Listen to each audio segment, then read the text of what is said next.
Grabe ka desperado na sa Marcos administration. Tawa, unsay nibuto na pud karon nga istorya.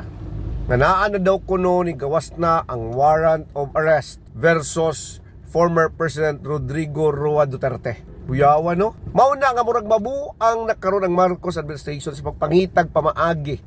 Aron nga mutabon aning dako nga istorya sa kinawatay nga kwarta o kinawatay sa kwarta sa PhilHealth.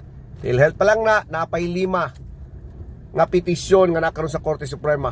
Unsa lang ang pwede makatabo na dako nga istorya.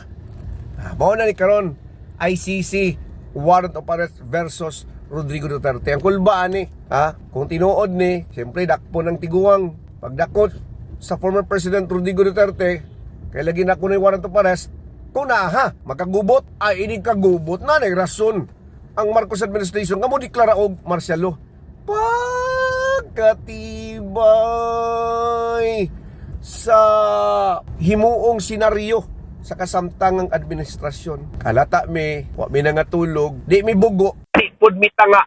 Kaming mga Pilipino, lurat among mata sa ginahimo karon sa Marcos administration. Ayaw taon mi himo ang tanga. Kay di baya tanga ming tanan nga mga Pilipino.